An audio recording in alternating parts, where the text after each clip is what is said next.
ना सदासिन्नो सदासित् तदानीं नासिद्रजो नो व्योमा परो यत् किमावरीवः कुह कस्य शर्मन्नम्भः किमासीत् गहनं गभीरं सृष्टि से पहले सत नहीं था, असत भी नहीं, अंतरिक्ष भी नहीं, आकाश भी नहीं था। छिपा था क्या, कहाँ, किसने ढका था? उस पल तो अगम अतल जल भी कहाँ था।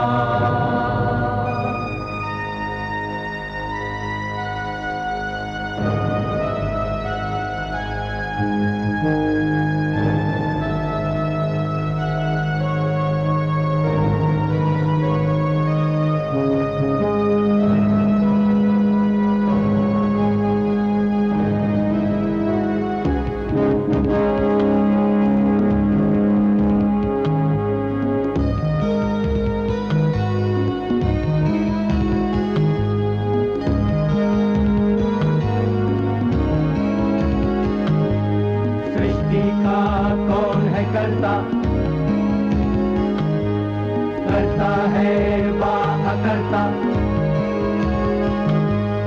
ऊंचे आकाश में रहता, सदा अध्यक्ष बना रहता, वही सचमुच में जानता या नहीं भी जानता है, किसी को नहीं पता, नहीं पता, नहीं है पता, नहीं है पता।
महाराज, सुखविहार का संदेश लेकर उज्जैन से 2 भिक्षु आए।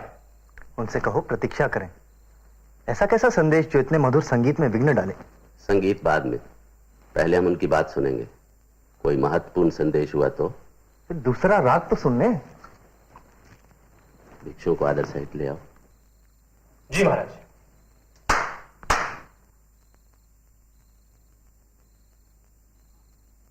वाह, क्या दृश्य है। सुबह इनके दर्शन हो जाएं तो दिन भर भोजन का दर्शन ना हो। पुण्य आत्माओं को प्रणाम। सुखविहार जी कैसे हैं? क्या संदेश भेजा है? महाराज के लंबे जीवन की कामना के साथ श्रेष्ठी सुखविहार ने संदेश भेजा है कि सांची में विहार का कार्य अब समाप्ति की ओर है।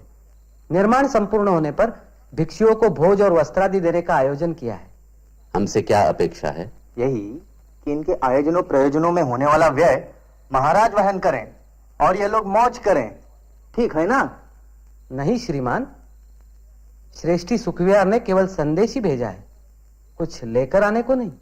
हाँ, ऐसा महत्वपूर्ण संदेश न मिलता तो राजकाज ही रुक जाता। इसकी बातों पर ध्यान न दीजिए। आपके आने से इसके आनंद की मात्रा अधूरी रह गई है, इसलिए विचलित है। इस अपराध के लिए क्षमा। उज्जैन में क्षेत्रपाल के रूप में संघ ने महाराज को अपना हितैषी पाया था। सम्राट के रूप में भी महाराज के मन में संघ के प्रति ऐसा ही स्नेहभाव होगा, यह मानकर हम यहां आए थे।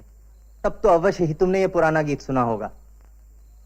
मदिरा का एक घूंट बहुत करामाती, मां है के पत्नी कुछ याद नहीं आती, बहुत करामाती, महलों में जीवन भर सुख पाया है जीवन भर, वही महल पत्तों की कुटिया बन जाती, पोखर भी यूं दिखता सागर हो लहराता, कूदो तो कीचड़ में मुइया सन जाती, बहुत करामाती बहुत करामाती, मदिरा का कहाँ अंत, मस्ती का नित बसंत, राजा भी लगता है लंगोटिया साथी, बहुत करामाती बहुत करामाती। महाराज का समय नष्ट करने के लिए हम क्षमा चाहते हैं और वापस जाने की आज्ञा भी। जैसी आपकी इच्छा। श्रेष्ठ जी सुख विहार से कहिएगा, विहार के विषय में जानकर प्रसन्नता हुई।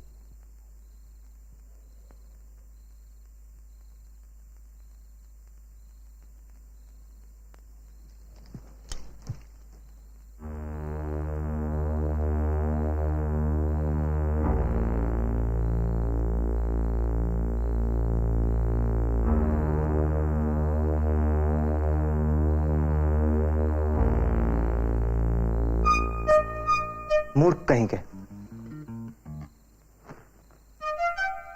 मेरी समझ में ये नहीं आता है कि ये लोग इतने दुखी क्यों रहते हैं।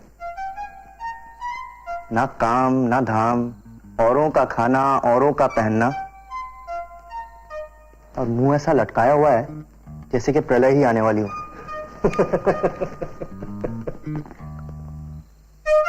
मैं होता इनके स्थान पर तो ना अपनी चिंता करता ना जग की। खूब खा पी कर मौज मस्ती करता है दिन रात, और एक ये लोग हैं। और क्या, वैसे ही महाराज इन लोगों को मुंह लगाते हैं। अरे किस्सा कई बार देखने को मन होता है कि सिंहासन पर बैठे तुम कैसे लगोगे। क्यों? कभी महाराज बाहर गए तो शासन तो तुम्हें संभालना होगा ना।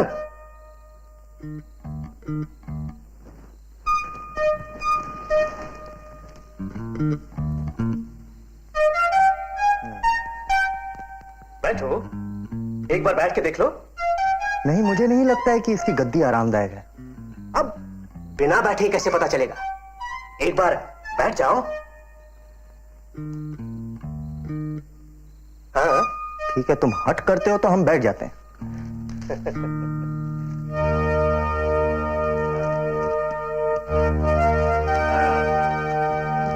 कैसा लग रहा है?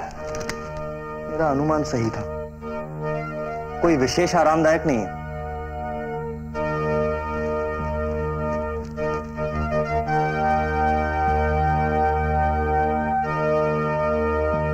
कैसा लग रहा हूं?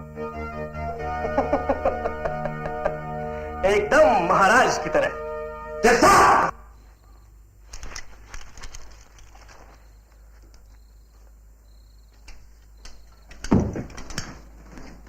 तुम यहां राज सिंहासन पर? जी भैया, वो तो तुम्हारे मन की गहराई में दबी हुई सम्राट बनने की भावना सतह पर आ ही गई। मुझे पहले से ही संदेह था, अब तो इसका प्रमाण भी मिल गया है। ये आप क्या कह रहे हैं भैया? मैंने तो राधागुप्त के कहने पर। राधागुप्त? जी महाराज। किस्सा क्या कह रहा है? महाराज आप ही सोचिए, मैं कैसे कह सकता हूं।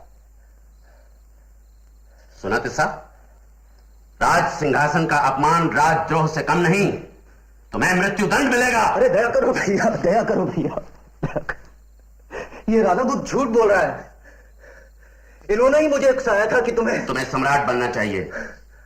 धिक्कार है तुम पर विश्वास किया, तुम्हें अपना समझा, मूर्खता थी मेरी।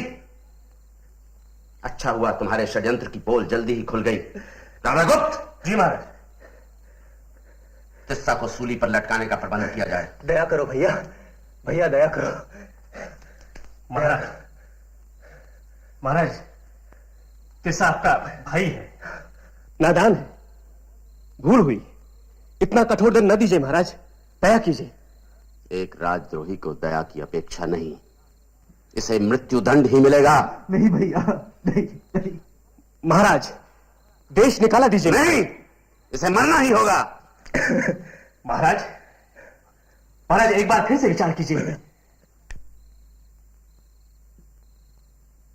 ठीक है, मैं सम्राट बनने की इसकी इच्छा पूरी करता हूं। उठा!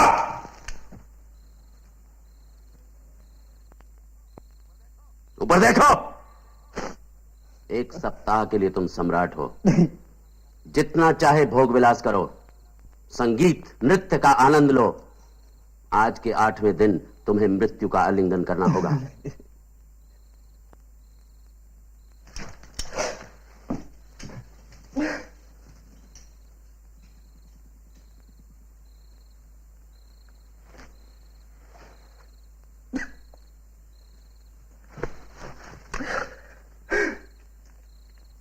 अरे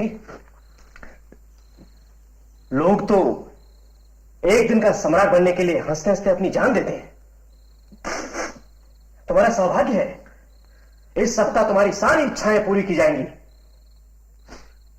बधाई हो।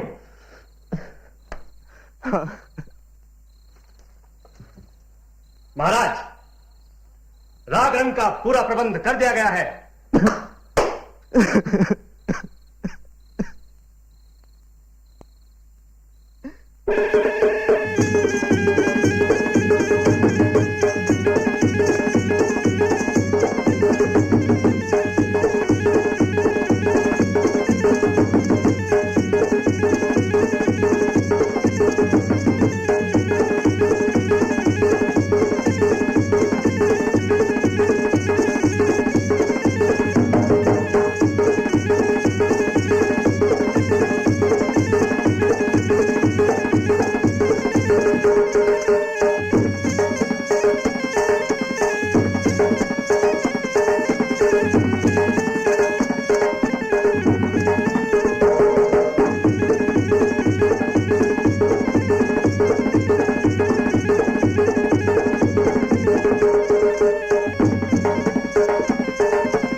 एक हफ्ते की अवधि पूरी हुई तिस्सा।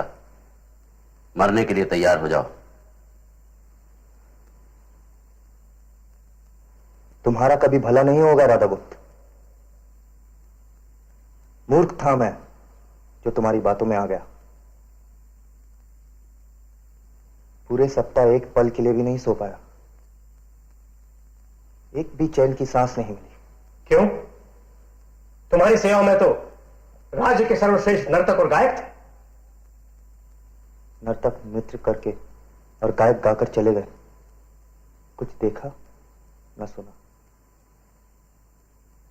हर पल मृत्यु के विषय में सोच सोच मरता रहा। महाराज, शिक्षा मिल गई है।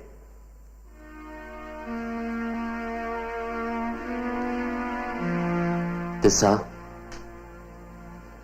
उन भिक्षुओं का स्मरण है जिन्हें देखकर घृणा से मुंह फेर लिया था तुमने, और तुम ये जानना चाहते थे कि उत्तरदायित्व से मुक्त रहकर भी ये लोग इतने दुखी क्यों रहते हैं।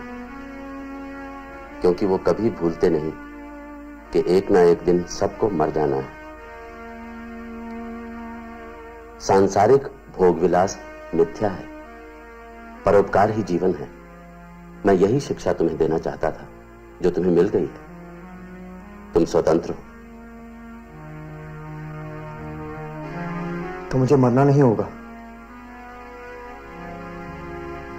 आज तो नहीं, किंतु एक ना एक दिन तो मरना ही है।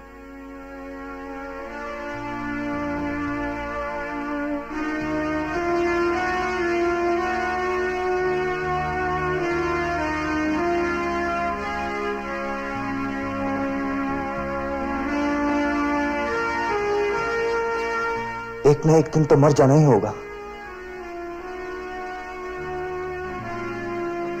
इस जीवन को व्यर्थ नहीं जाने दूंगा।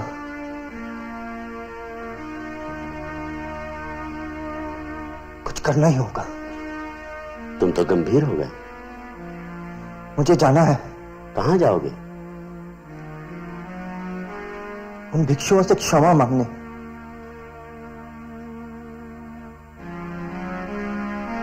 स्वयं भिक्षु बनने।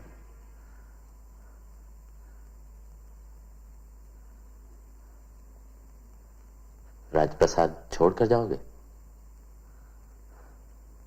सत्ता से दूरी रहूं तो अच्छा है।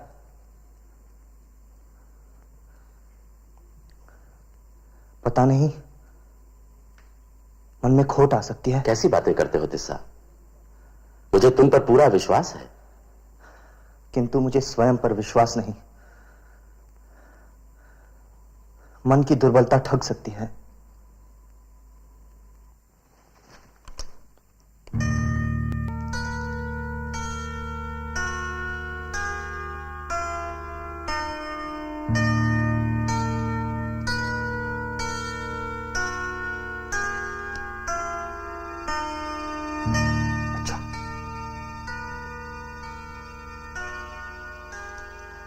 महारानी से आज्ञा नहीं लोगे?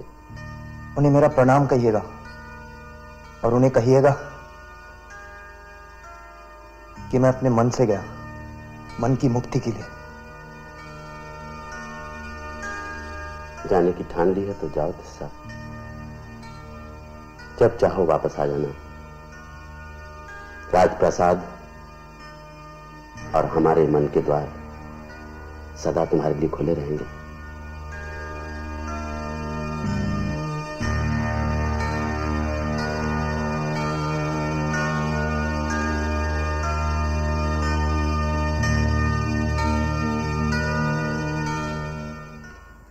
राधागुप्त, वाणिज्य अधीक्षक की सूचना चिंता का विषय है। दक्षिणी प्रदेशों के व्यापार और प्रदेश में निर्यात से मिलने वाला राजस्व इस बार बहुत ही कम है। एक और सूचना है महाराज।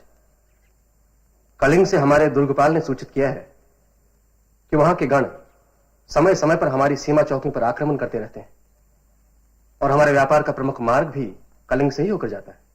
महाराज, उज्जैन के श्रेष्ठी सुख विहार आपके दर्शन करना चाहते हैं। महाराज की जय। आइए श्रेष्ठी सुख विहार। राज्य में व्यापार की बिगड़ती हुई स्थिति पर ही चर्चा हो रही थी। इस समस्या को समझने और इसका हल खोजने में आपसे कुछ सहायता ही मिलेगी। इसी कारण आपको कष्ट देने आया हूं महाराज। तो आप खड़े क्यों हैं? विराजी। महाराज, कलिंग के गण ही इस समस्या की जड़ हैं। उन्होंने हमारे कई व्यापारी दलों पर आक्रमण करके उन्हें तहस नहस कर दिया और जो बचे उन्हें भारी कर चुकाना पड़ा। कर? किस बात का? उस मार्ग से आने जाने का। इतना साहस? हाँ महाराज, व्यापारियों ने निर्यात से हाथ खींच लिया है। यदि शीघ्र ही कुछ न किया गया तो स्थिति और भी बिगड़ेगी। किसी प्रकार का समझौता नहीं किया जा सकता? गण बहुत ढीठ है महाराज। राज्य का आधिपत्य उन्हें स्वीकार नहीं है। तो व्यापार मार्ग को बचाना होगा। कैसे? उन्हें पराजित करके। तो क्या युद्ध करना होगा? और कोई चारा नहीं है महाराज। ठीक है। गण हमारे सैन्य बल के आगे कितनी देर तक टिक पाएंगे? ऐसी बात नहीं है महाराज। पूर्वी गण समूह में एकता होने के कारण उनकी शक्ति बढ़ गई है। यदि वो अलग अलग समूह में बंटकर अलग अलग जगहों से हम पर आक्रमण करेंगे तो हम उन्हें पराजित नहीं कर पाएंगे। और फिर महाराज, कलिंग की प्रजा उन्हें शरण देना पुण्य का काम समझती है। ठीक है, इन बातों को ध्यान में रखते हुए तैयारी करो। मेरी एक योजना है। कहो। यदि हम कलिंग से अपने दुर्गपालों को हटा दें और यह समाचार फैला दें कि हमारी सेना में फूट पड़ गई है, यह जानकर गण आक्रमण करने के लिए उतावले हो जाएंगे और फिर हम उन्हें संगठित रूप से युद्ध करने के लिए उकसाएं। और वो हमारी सुविधा अनुसार युद्ध करने के लिए बाध्य हो जाएंगे। जी महाराज, और उनकी सम्मिलित शक्ति हमारी सेना के सामने टूट जाएगी। यदि पहली मुठभेड़ के बाद वो अलग अलग समूहों में बिखर गए तो? यह स्थिति नहीं आएगी महाराज। हमारी सेना आगे बढ़ते हुए गांवों को, फसलों को नष्ट करती जाएगी, कुओं को विषाक्त करती जाएगी, और उसके बाद एक साथ मिलकर उन पर टूट पड़ेगी। भूखे प्यासे गण कब तक लड़ेंगे महाराज? उपयुक्त योजना है, युद्ध की तैयारी करो।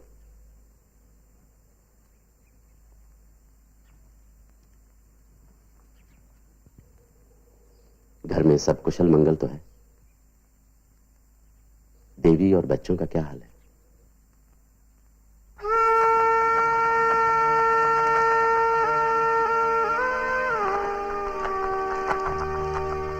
नहीं, उठो मत। मैं ठीक हूं महाराज। राजवैद्य ने तुम्हें विश्राम करने के लिए कहा। चिंता मत करो, इस बार सब ठीक हो जाएगा। आप चिंता मुक्त होकर युद्ध पर जाइए और विजयी होकर लौटिए। किस्सा यहां होता तुम्हारे पास तो? हाँ, पता लगा कि 3-4 माह की तप साधना के बाद पास किसी पहाड़ी की कंदरा में रहते हैं वो। कई बार बुलवा भेजा, आए नहीं। उसे वही रहने दो, जब मन होगा आ जाएगा। अच्छा, मुझे विदा करो। अपने स्वास्थ्य का ध्यान रखना, राजवैद्य जो कहे वही करना। आप निश्चिंत होकर जाइए।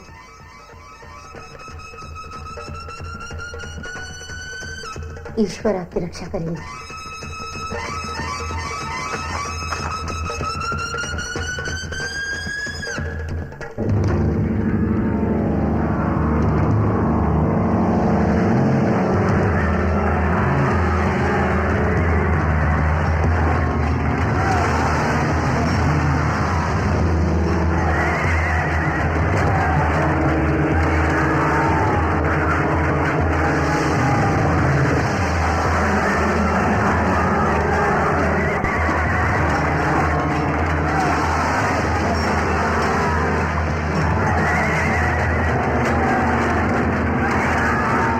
मिलाकर शत्रु के 1 लाख सैनिक मारे गए, कई लाख घायल हुए। निर्वासित लोग राज्य की प्रति भूमि पर खेती बाड़ी करने के लिए भेज दिए गए। कलिंग में स्वाधीन गणों का कोई अस्तित्व नहीं रहा, अब वो सम्राट के अधीन है। कलिंग के युद्ध में महाराज को संपूर्ण विजय प्राप्त हुई है।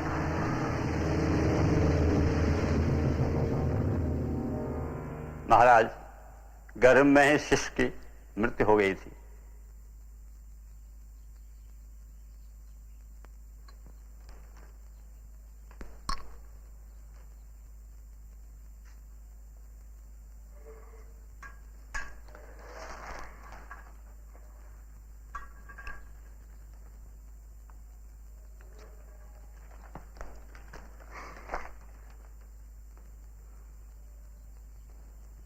ईश्वर ने चाहा तो अगली बार। नहीं, अब कभी नहीं।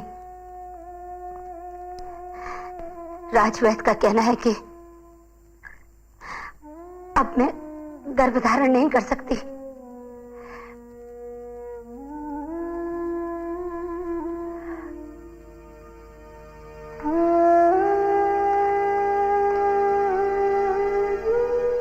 कोई ना कोई उपाय निकल ही आएगा,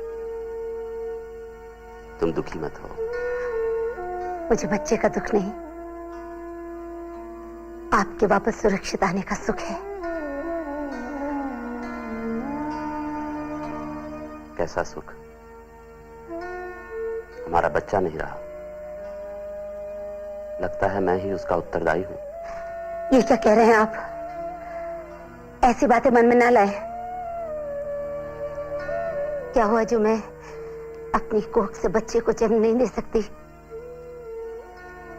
आप कहें तो हम रानी पद्मावती के पुत्र कुणाल को गोद ले लें। मैं उसे पाल पोस करके बड़ा करूंगी, वही आपका उत्तराधिकारी भी होगा। बच्चे की मृत्यु से मैं सचमुच बहुत दुखी थी। तिस्सा के पास गई, आकांक्षाओं, इच्छाओं और मनुष्य की प्रवृत्ति के विषय में बातें की। उनकी बातों से बहुत शांति मिली, मेरे मन की पीड़ा कम हुई। क्यों ना आप भी जाकर के तिस्सा से मिले? पवित्र आत्मा है वो।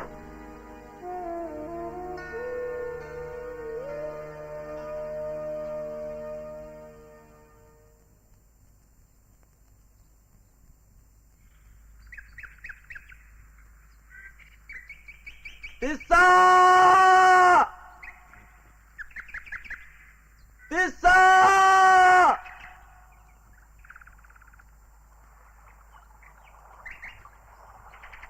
तिस्सा!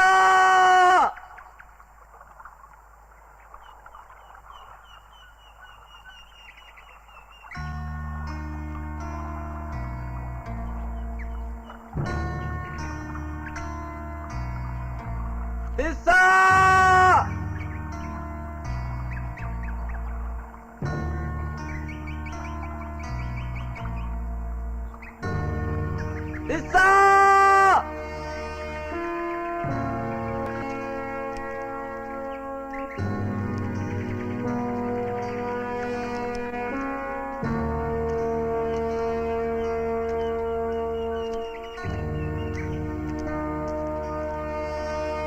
तिस्सा!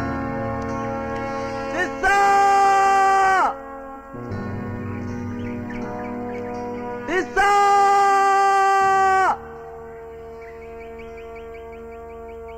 तिस्सा!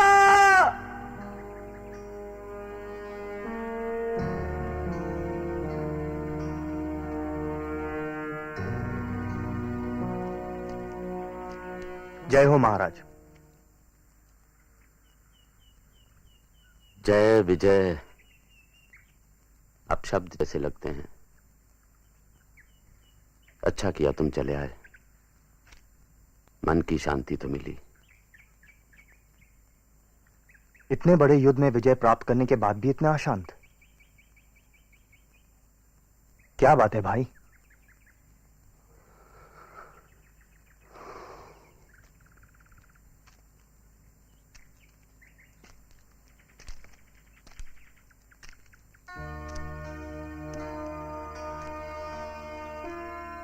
तुम ही बताओ तिस्सा, क्या मेरे बच्चे की मृत्यु दैवी प्रकोप के कारण हुई कि मुझे मेरे पापों का दंड मिल जाए? कैसे पाप? लाखों सैनिकों के रक्त से हाथ सने हैं मेरे। क्या मृत आत्माएं मुझे दंड देना चाहती हैं? देख रहा हूं कि पश्चाताप की अग्नि में जल रहे हैं आप। अच्छा है, अभी तक आत्मा मरी नहीं।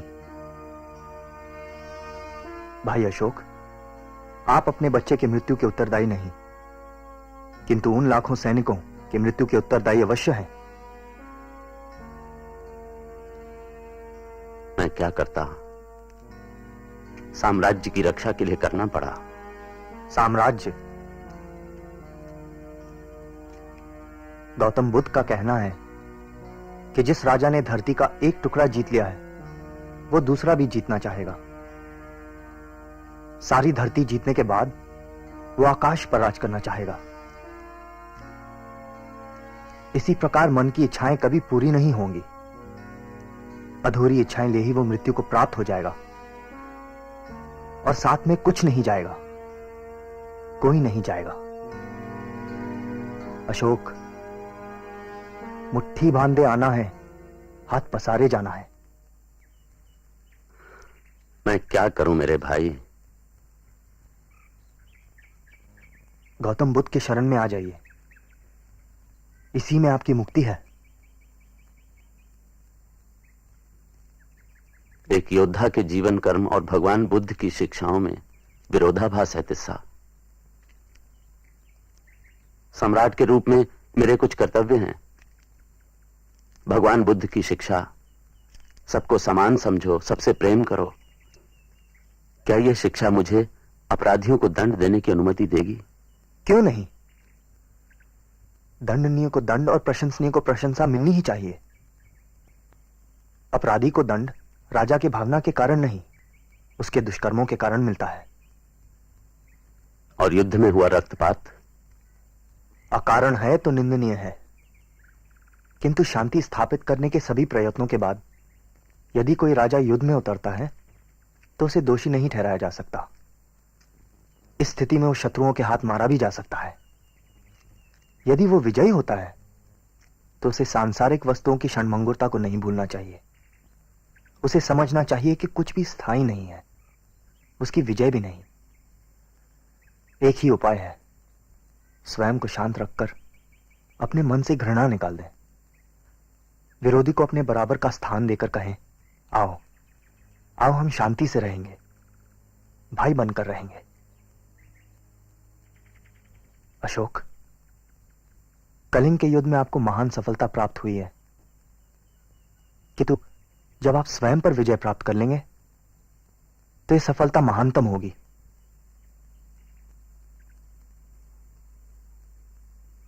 तुमने सत्य के सत्व को पा लिया है तिस्सा। तुम मेरे साथ वापस राजप्रसाद चलो, मेरे गुरु बनकर। नहीं, यह संभव नहीं है मेरे लिए, ना मैं इस योग्य ही हूं। चौमासा बीत चुका है, अब भ्रमण करना होगा। भ्रमण के लिए बाद में चले जाना, अभी मेरे साथ राजप्रसाद चलो। गौतम बुद्ध ने हमारे लिए कुछ नियम बनाए हैं, उनका पालन करना ही होगा। ठीक है, तो फिर मैं भी तुम्हारे साथ चलूंगा। एक भिक्षु का जीवन जी सको तो चलो। पेट की आग बुझाने के लिए भिक्षा मांग सको तो चलो। धरती को बिछौना मानकर आकाश ओढ़ सको तो चलो। ऊबड़ खाबड़ रास्तों पर बस तिस्सा, मैं चलूंगा। ऐसे कैसे चले जाएंगे महाराज? आप सम्राट हैं, आपका काम है राज्य करना, भिक्षु बनकर यहां वहां भटकना नहीं। कलिंग युद्ध ने कई प्रश्नों को जन्म दिया है राधागुप्त। मैं उनके उत्तर पाना चाहता हूं, और वो राजप्रसाद में बैठकर नहीं मिल सकते। और साम्राज्य का क्या होगा? चिंता की क्या बात है, साम्राज्य सुरक्षित है, राज्य सिंहासन सुरक्षित है, शत्रुओं का नाश हो चुका है। कौन कह सकता है? शत्रु की पहचान तो उसके प्रकट होने पर ही होती है। समय समय पर शत्रु का नाश करना आवश्यक हो जाता है सम्राट के लिए। उसके लिए तुम हो ही, मुझे तुम पर पूरा विश्वास है।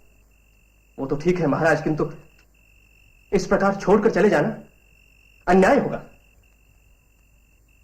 यह सत्य है कि युद्ध में लाखों सैनिक मारे गए, भयंकर विनाश हुआ, किंतु क्षत्रिय का हृदय तो वज्र समान है, नैतिकताओं की गर्मी से पिघलता नहीं महाराज। और फिर नैतिकताओं का कोई स्थायी धर्म नहीं है, उनकी व्याख्या पर मत जाइए। जो कर्म एक स्थान पर नैतिक है, वही कर्म दूसरे स्थान पर अनैतिक हो सकता है। कर्म की संगति असंगति में समय और स्थान की बहुत बड़ी भूमिका है महाराज। मानवता की रक्षा के लिए किया गया रक्तपात भी पुण्य का काम है। किंतु भविष्य का क्या होगा? क्या होगा हमारा अंत? भय, भ्रम और आत्मशंकाओं से घिरे साम्राज्य के मोह में जकड़े हुए दो बूढ़े, यही ना? फिर भी महाराज मेरी विनती है, आप मत जाइए। हम सब हैं यहां आपकी सहायता के लिए। मैं स्वयं ही जानना चाहता हूं प्रश्नों के उत्तर, और कोई उपाय नहीं, मुझे जाना ही होगा।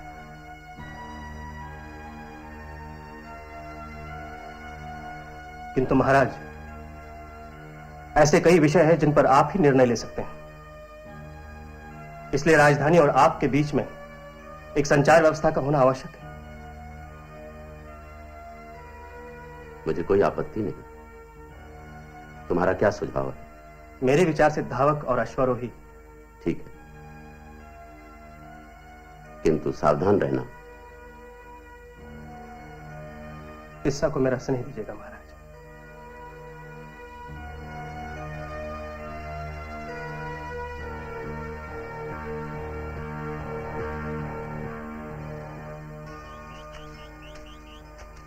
राज सिंहासन पर बैठने के 8 वर्ष बाद सम्राट प्रियदर्शी ने कलिंग देश पर विजय प्राप्त की, जिसमें 1 लाख सैनिक मारे गए, 1.5 लाख लोग निर्वासित हुए और लाखों की संख्या में लोग बुरी तरह घायल हुए।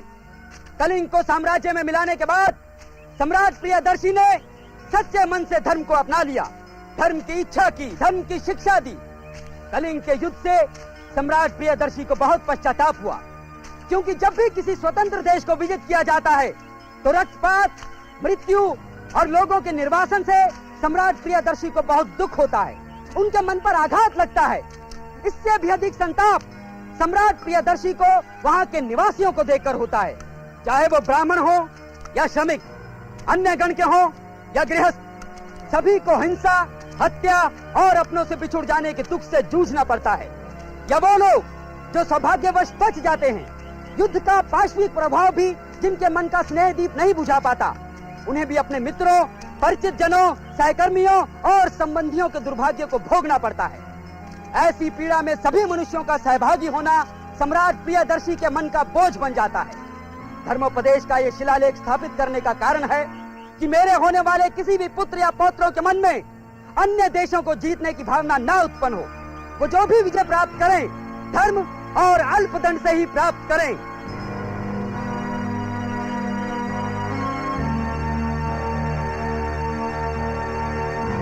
सम्राट प्रियदर्शी समस्त गणों, योगियों और जनसाधारण का उनके स्वाभाविक गुणों और मान्यताओं सहित आदर करते हैं। सम्राट प्रियदर्शी के विचार से गुण और सम्मान से भी अधिक सभी संप्रदायों में निहित शिक्षा की प्रगति का महत्व है। यह शिक्षा कई रूप धारण करती है, किंतु इसका आधार है वाणी पर नियंत्रण, जिससे प्रतिकूल अवसरों पर हम अपने संप्रदाय की अत्यधिक प्रशंसा या दूसरे की निंदा ना करें, जिससे हम संप्रदाय का प्रभाव बढ़ा सके और दूसरों को लाभ भी पहुंचा सकें। सम्राट प्रियदर्शी की यही इच्छा है कि समस्त संप्रदायों में पर्याप्त ज्ञान हो और ऐसी शिक्षा दी जाए जो कल्याणकारी हो।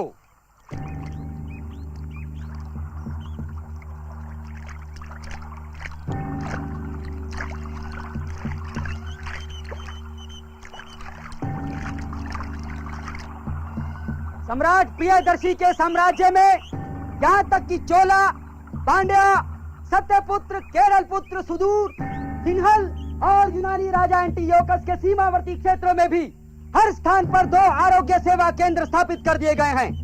मनुष्य और पशुओं के उपयोग के लिए जड़ी बूटियां उन स्थानों पर भी उगाई जाने लगी हैं जहां पहले वे नहीं पाई जाती थी।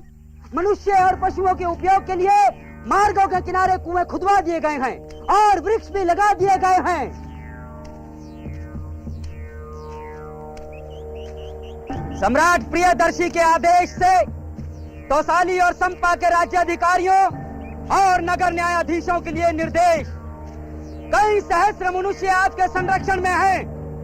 आपको इनका स्नेह पाना चाहिए। सभी मनुष्य मेरी संतान हैं। अपनी संतान के सुख और कल्याण के समान ही इस लोक और परलोक में मैं सभी मनुष्यों के सुख और कल्याण की कामना करता हूँ। किंतु आप इस सिद्धांत की गंभीरता को नहीं समझते। यदि आप में से कोई समझेगा भी तो अनुभूति आंशिक ही होगी, संपूर्ण नहीं। समाज में व्यक्तियों को इस पर ध्यान देना चाहिए। प्राय किसी व्यक्ति को बंदी बना लिया जाता है, कष्ट पहुंचाया जाता है और बिना कारण छोड़ भी दिया जाता है, और साथ ही और भी लोगों को कष्ट सहना पड़ता है। आपको अपक्षपात पूर्ण आचरण का अभ्यास करना चाहिए।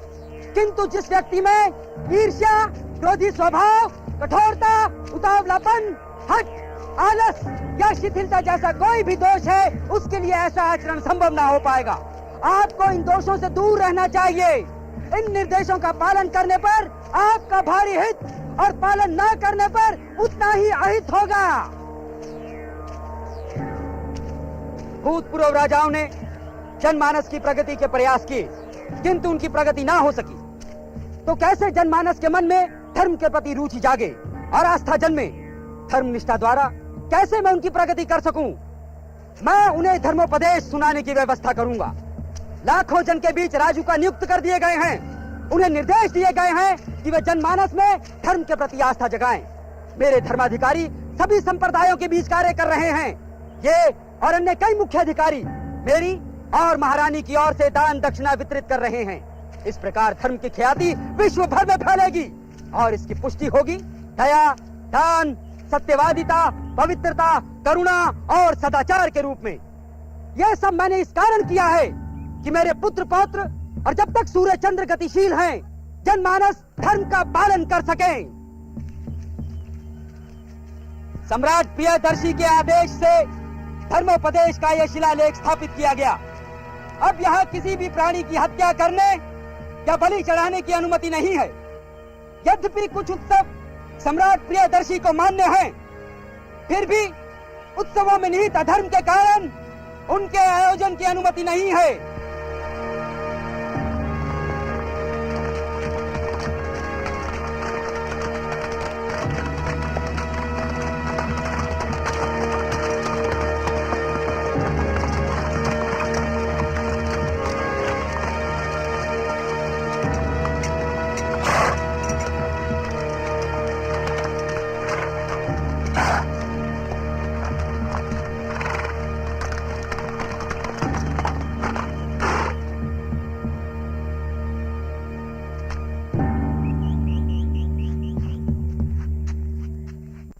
महाराज की जय हो। कल्याण हो। कैसे हैं राधा गुप्त? मैं तो ठीक हूं महाराज, किंतु आपका स्वास्थ्य गिर गया है। अरे नहीं, पाटलिपुत्र के क्या हाल हैं? आपकी प्रतीक्षा में है महाराज। अब तो वापस चलिए। चलते हैं, ऐसी भी क्या जल्दी है? थोड़ा विश्राम कर लो, ये लोग भी विश्राम कर लें। अश्वों को भी चारा पानी मिलना चाहिए। जी महाराज। महाराज मेरी समझ में नहीं आ रहा कि आपके आदेशों का क्या करूं। पालन करो और क्या। किंतु महाराज, आपने तो आधा सैन्य बल ही हटाने का आदेश दिया है, और वो भी सीमावर्ती क्षेत्रों में। ये तो संकट को बुलावा देना हुआ महाराज। नैतिकता के बल से विद्रोहियों को दबाया नहीं जा सकता। कलिंग में शक्ति का तांडव करके देख चुके हैं हम।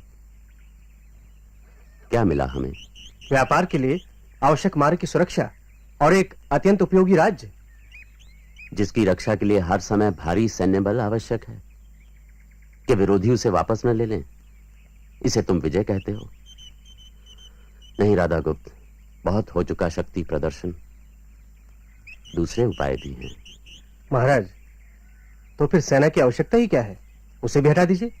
सेना रहेगी प्रतिरक्षा के लिए, आक्रमण के लिए नहीं। किंतु महाराज, कभी कभी आक्रमण आवश्यक हो जाता है। जब विरोधियों को यह सूचना रहेगी कि इस नैतिक बल के पीछे सैन्य बल भी है, तो ऐसी स्थिति उत्पन्न ही नहीं होगी। ये सब इतना आसान नहीं होगा महाराज। ये सहनशीलता की शिक्षा, संप्रदायों के बीच में समानता की बातें, ये नई नई समस्याएं खड़ी कर रहा है। कौन अपने विशेष अधिकारों को खोना चाहेगा? विशेषाधिकार किसने दिए? किसने किसको दिए? स्वयं ही बांट लिए आपस में। किसे भय लगता है समानता से? वैदिक लोगों को, बौद्धों या जैनियों को? राधा गुप्त, इस प्रवास में दूर दूर तक भ्रमण किया है मैंने, और जाना है कितना विशाल साम्राज्य है ये और कितना विभिन्न। इसी में इसकी शक्ति है। किंतु हमें एक ऐसी शक्ति चाहिए जो इतने बड़े साम्राज्य को एकता के सूत्र में बांध कर रख सके, मनुष्य और मनुष्य के बीच अटूट संबंध बना सके। और यह शक्ति सैन्य शक्ति नहीं, धर्म शक्ति ही हो सकती है। चलो राधा गुप्त, बहुत काम करना है, समय कम है, यात्रा बहुत लंबी है। अच्छा,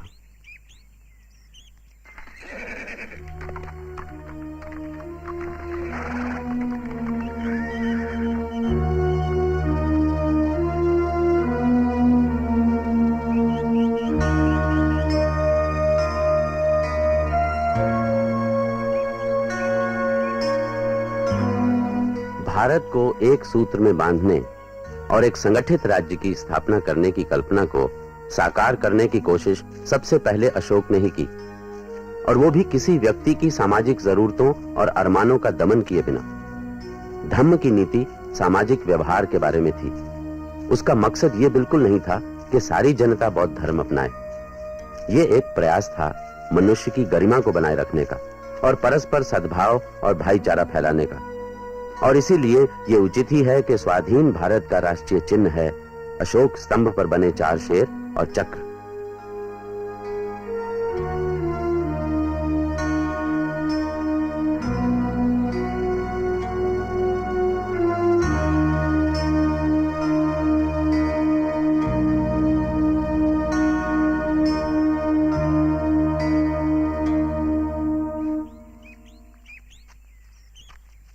धम्मं शरणं गच्छामि संघं शरणं गच्छामि बुद्धं शरणं गच्छामि धम्मं शरणं गच्छामि संघं शरणं गच्छामि बुद्धं शरणं गच्छामि धम्मं शरणं गच्छामि संघं शरणं गच्छामि बुद्धं शरणं गच्छामि धम्मं शरणं गच्छामि।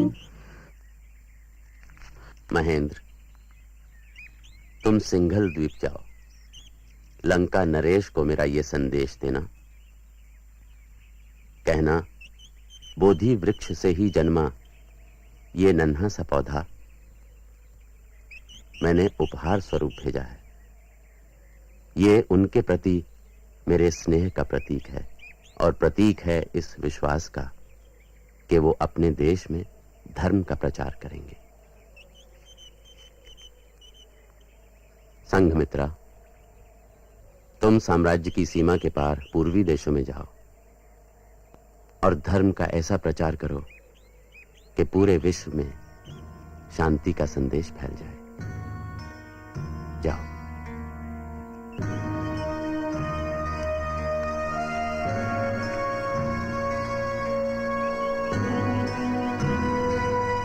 अशोक की मौत के बाद मौर्य साम्राज्य बिखर गया और भारत में साम्राज्यवादी शासन का पहला प्रयोग 180 ईसा पूर्व में समाप्त हो गया। बाद की सदियों में भी कई कोशिशें हुई, मगर हालात कभी इतने अनुकूल नहीं थे। इसकी वजह थी राजा और प्रजा के बीच आए जमींदारों और सामंतों की बढ़ती शक्ति। बंजर जमीन पर खेती के फैलाव के बावजूद भी राजा को मिलने वाली चुंगी और कर में कोई बढ़ोतरी नहीं हुई, क्योंकि सामंत और सरदार इसका एक बड़ा हिस्सा बीच में ही हथिया लेते थे। इस वजह से राजा के पास कुशल सेना और हथियार जुटाने के साधन भी कम हो गए। साम्राज्य स्थापित करने के मंसूबों में तो कोई कमी नहीं आई, मगर पहले साम्राज्य की स्थापना के पीछे जो महत्वाकांक्षा और उत्साह थे वो दोबारा कभी सामने नहीं आए।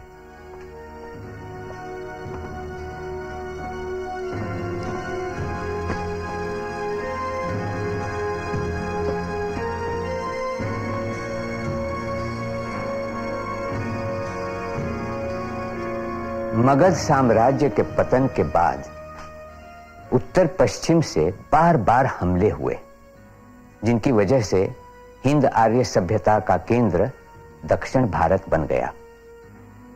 न सिर्फ विद्वान बल्कि कलाकार, कारीगर और शिल्पकार भी मगध को छोड़कर दक्षिण भारत में बस गए।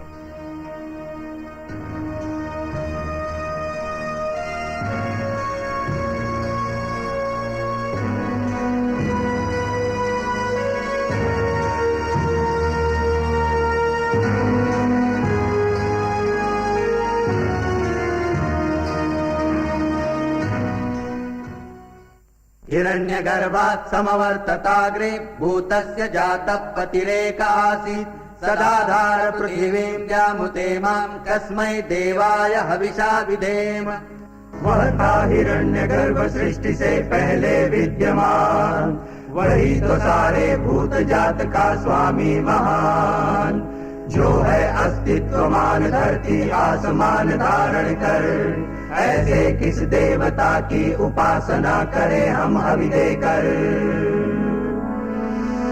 जिसके बल पर तेजोमय है अंबर, पृथ्वी हरी भरी स्थापित स्थिर, स्वर्ग और सूरज भी स्थिर, ऐसे किस देवता की उपासना करें हम हवि देकर।